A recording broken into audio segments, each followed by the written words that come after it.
Hello everyone, myself Kajal. I'm a student of BSc Chemistry Honor second year.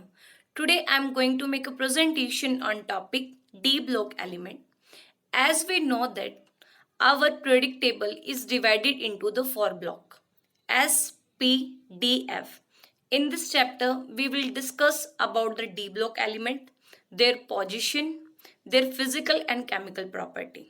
First of all, we should know what do you mean by D block element. D block element are those element in which last electron is present in the D subshell. अब हम study करेंगे कि जो D block element है उनकी position क्या है आपकी पीरियोडिक टेबल के अंदर. The D block consist of 3 horizontal series in period 4th, 5th, 6th.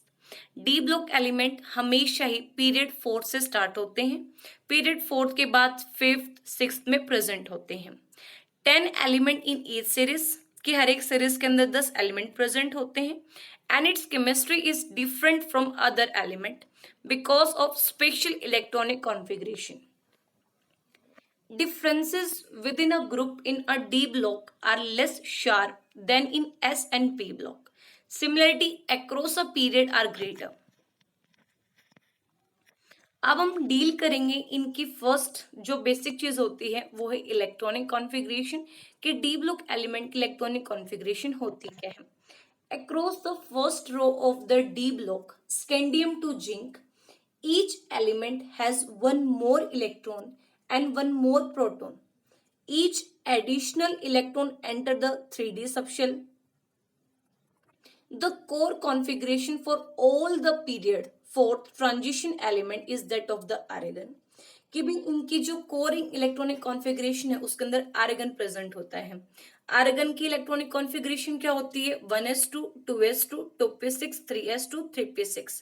Means कि भी इसकी जो लास्ट ऑर्बिटल है उसके अंदर पूरे आपको 6 इलेक्ट्रॉन मतलब कंप्लीटली फिल्ड है, इसलिए इनको हम नोबल गैसेस है वो कहते हैं.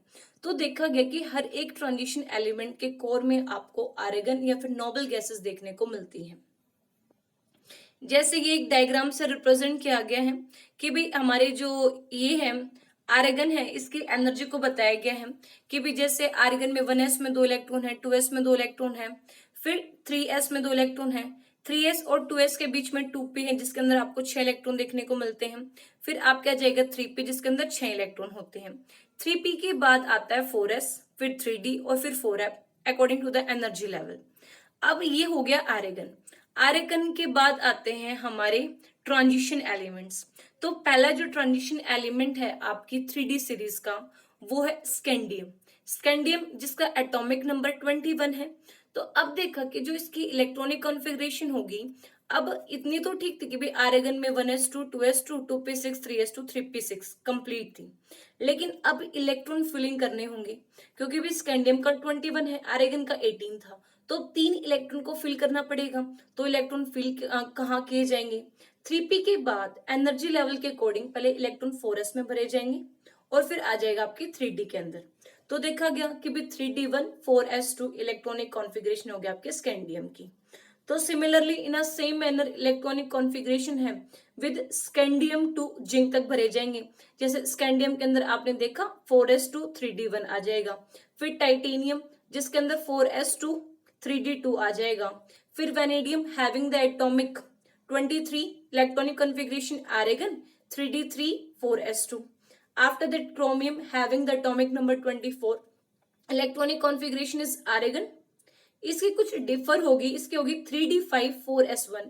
वो हम आपको बताते हैं कि एक एक्सेप्शन है कि क्यों इसकी आपको ऐसे देखने को मिलती है, क्योंकि भाई जो d5 है वो क्या है मतलब हाफ फील्ड, और हाफ फील्ड की ज्यादा स्टेबिलिटी होती है. फॉर मोर स्टेबिलिटी जो इलेक्ट्रॉनिक कॉन्फ़िगरेशन है वो किस मतलब वो इस तरह की argon 3d5 4s1.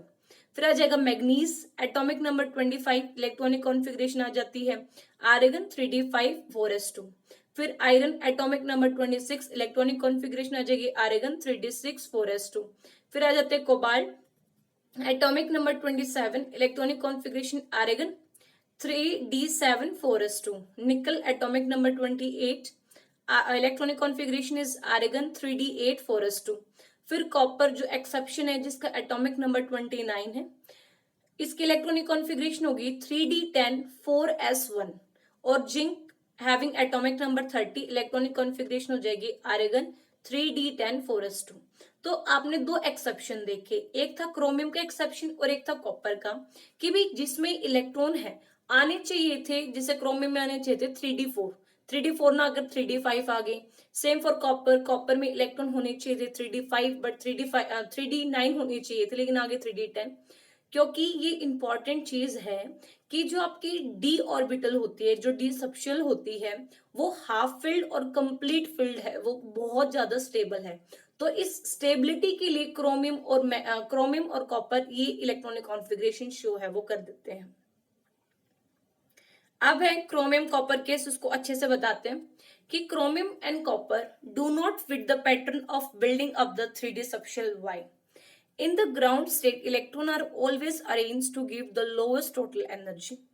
Electrons are negatively charged and repel each other. Lower total energy is obtained with electrons singly in orbital rather than if they are paired in an orbital. Energy of 3D and 4s orbital vary together in period 4. अब chromium के case में क्या चीजें होती हैं कि जो orbital energy such that putting one electron into each 3d and 4s orbital give lower energy than having two electron in the 4s. Or at copper, putting two electron in the 4s orbital would give a high energy than filling the 3d orbital. फिर एक energy pattern बताया गया कि chromium के case में, कि जो chromium की केस है इस इलेक्ट्रॉन इस तरीके से भरे जाएंगे कि इस इलेक्ट्रॉनिक कॉन्फ़िगरेशन हो जाती है 1s2 2s2 2p6 3s2 3p6 3d5 and 4s1 because of the more stability. Same for the copper के लिए, कॉपर एटॉमिक नंबर 29, तो इसकी इलेक्ट्रॉनिक कॉन्फ़िगरेशन हो जाती है 1s2 2s2 2p6 3s2 3p6 3d10 4s1। अब आ जाते हैं what is a transition element, कि ट्रांजिशन एलिमेंट होते क्या हैं। Transition metals have characteristics property, for example coloured compound, variable oxidation state. These are due to the presence of an inner incomplete d subshell, कि जो transition metal होते हैं उनके पास property होते हैं जैसे कलर्ड की, वेरिएबल ऑक्सीडेशन स्टेट की। क्यों? क्योंकि उनके अंदर इनर डी ऑर्बिटल इनकम्प्लीट होती हैं। सो जो इलेक्ट्रॉन है वो फिल किए जाते हैं डी के अंदर जो इनर में है एंड आउटर एस के अंदर। मतलब कहते हैं so that the electron of both D and electron, मतलब D electron of both D and outer S subshell take part in a compound formation. Not all the D block element have incomplete D, कि हर एक D जो block होते हैं उनके मतलब हर एक जो डी ब्लॉक है उनकी इनकम्प्लीट डी ऑर्बिटल नहीं होती है। जैसे जिंक है, electronic configuration argon 3d10 4s2, तो Z पॉजिटिव R9 होगी, is not a typical transition metal ion. Similarly, scandium form Sc3 positive which have the stable with respect to argon, but scandium has no 3d electrons. For this reason, a transition element is being defined an element which form at least one ion with a partial filled subshell of the d electron. In period 4th, only titanium copper are transition metals. Titanium to copper are the transition metals. Note down, when d block element form ion, the s electron are lost first. कि हमेशा ये देखने को मिलेगा कि जब भी आपके डी ब्लॉक एलिमेंट वो आयंस की फॉर्मेशन करते हैं तो इलेक्ट्रॉन पहले डी में से ना निकलकर इलेक्ट्रॉन हमेशा ही पहले 4s से निकलते हैं। जो आपके ट्रांजिशन मेटल्स होते हैं उनकी क्या क्या प्रॉपर्टीज देखने को मिलती हैं उसके बारे में बताते हैं। ट्रांजिशन मेटल्स मेटल होते हैं, they are similar to each other but differ from S block element, example sodium and magnesium. Property of transition metals: dense metal, have high melting and boiling point, tend to be hard and durable, very high tensile strength, have good mechanic property। जैसे एक metal की property होती है same transition metals की भी यही property होती है कि भाई उनके टेंसिल स्ट्रेंथ है, गुड कंडक्टर ऑफ इलेक्ट्रिसिटी है, बॉइलिंग और मेल्टिंग पॉइंट ज्यादा आपको देखने को मिलता है। Property derived from a strong metallic bonding. Transition metals can release electron into the pool of mobile electron from both outer and inner subshell. Strong metallic bond formed between the mobile pool and the positive metal ion enable widespread use of transition metal. Alloy very important. Inhibit slip in crystal lattice usually result in increased hardness and reduced malleability. Effect of allowing on the transition metal कि भी alloy बनने से transition metals पे क्या आपको फर्क देखने को मिलता है उसके बारे में सिंपल बता रखा है। ये कुछ तरीके की एलोय फॉर्मेशन की, लेट्स सपोज करो आपके पास एक ए मेटल था एक बी मेटल था, दोनों में बॉन्डिंग हुई और एक बेसिकली क्या बन जाता है, एक एलोय फॉर्मेशन हो जाती है कि भाई दो मेटल है वो आपस में इंटरमिक्स कर जाते हैं और एलोय की फॉर्मेशन बेसिकली कर देते हैं। अब है ट्रांजिशन मेटल केमिकल प्रॉपर्टीज की, इनकी केमिकल प्रॉपर्टीज क्या देखने को मिलती है। Typical chemical properties of the transition metal, formation of compound in a variety of oxidation state कि भी ऑक्सीडेशन मतलब जितने भी कंपाउंड बनते हैं उनके अलग अलग आपको डिफरेंट ऑक्सीडेशन स्टेट देखने को मिल सकती है। Catalytic activity of the elements and their compound, strong tendency to form complex, formation of coloured compound. अब आ जाते हैं वेरिएबल ऑक्सीडेशन स्टेट कि भाई वेरिएबल ऑक्सीडेशन स्टेट क्यों शो करता है। Transition metals show a great variety of oxidation state electronic state with respect to s block element. If compare successive ionization enthalpy for calcium and vanadium as follow. सबसे पहले एक metal वो convert हो जाएगा m positive plus electron जिसकी आपको first ionization दिखा दी delta H1। Same एक m पॉजिटिव उसमें से इलेक्ट्रॉन को निकालेंगे m2 पॉजिटिव जिसकी आपका इंथैल्पी सेकेंड आ जाता है। Same similar for third electron के लिए, सिमिलर फॉर फोर्थ इलेक्ट्रॉन के लिए। अब भाई आयोनाइजेशन एनर्जी में कंपैरिजन किया गया है कैल्शियम और वेनेडियम। कैल्शियम की electronic configuration argon 4s2 and vanadium की आर्गन 3d3 4s2। तो जो फर्स्ट आयोनाइजेशन एंथैल्पी है कैल्शियम की वो है 496, वेनेडियम की 656। सेकंड आ गई कैल्शियम की 1152 एंड वेनेडियम की आ गई 1420। सिमिलर थर्ड आ जाती है 4918 for calcium and 2834 for vanadium and fourth आ गई कैल्शियम की 6480 एंड इसका आ गया 6513 किलो जूल पर मोल। तो ये आयोनाइजेशन है, ये बताया गया कि बोथ कैल्शियम एंड वेनेडियम दोनों ने अपने इलेक्ट्रॉन 4s इलेक्ट्रॉन से ही पहले मतलब निकले हैं इलेक्ट्रॉन। फॉर कैल्शियम जो आयोनाइजेशन एंथैल्पी फर्स्ट और सेकंड है रिलेटिवली लो है as corresponding to remove outer 4s electron. Sharp increase in enthalpy fourth and third as compared to second due to difficult in removing the 3p electron. But scandium के case में क्या देखा, scandium में क्या gradual increases या फिर मतलब for vanadium gradual increases from enthalpy first to fourth as removal 4s then the 3d electron. In the following table, most important oxidation state in box. Oxidation state is equal to +1 only important for copper. In other sum of delta H1 plus delta H2, low enough for 2 electron to the remove. OS oxidation state second, where 4s electron lost shown by all expected for scandium and titanium. Oxidation state is equal to +3 shown by all except zinc. Oxidation state for the transition metals, तो different oxidation state different element के द्वारा basically show की जा रही है। जैसे इसमें देखा मैग्नीज +7 तक शो कर सकता है, copper +6, vanadium +5, titanium +4, scandium +3, maximum है ये। आयरन जैसे +3, कोबाल्ट भी +3, निकल +3, कॉपर की वजह से +2 +1 स्टेबल होती है और जिंक हमेशा +2 ही शो कर सकता है।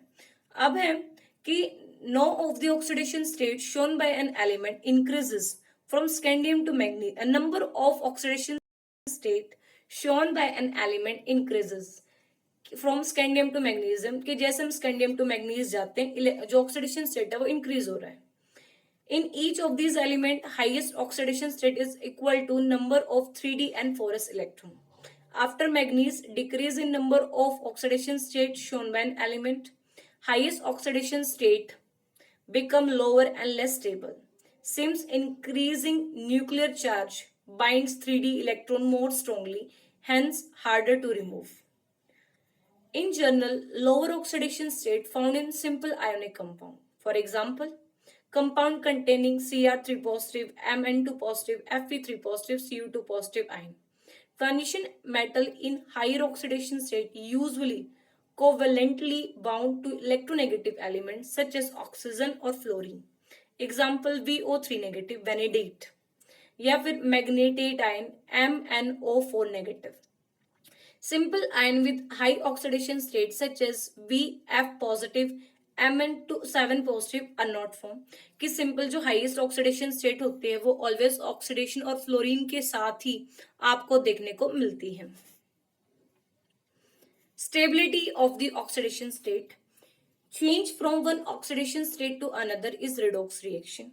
Relative stability of different oxidation state can be predicted by looking at standard electrode potential E0 value. General trend: higher oxidation state become less stable relative to lower ones on moving from left to right across the series. Compound containing transition metal in high oxidation state tend to be oxidizing agent MnO4 negative. Compound with transition element in lower oxidation state are often reducing agent like V2 positive, Fe2 positive. General trend continue. Relative strength of +2 state with respect to +3 state increases across the series. For compound early in the series, +2 state highly reducing. For example, V2 positive, Cr2 positive are the strong reducing agent. Later in series, +2 stable, +3 state highly oxidizing. CO3 positive is a strong oxidizing agent, but nickel 3 positive, Cu2 positive does not exist in an aqueous state. Catalytic property. Transition metal and their compound, effective and important catalyst, industrial and biological.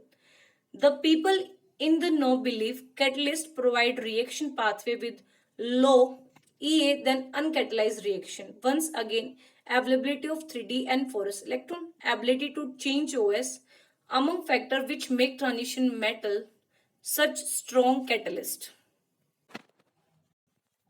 Heterogeneous catalysis.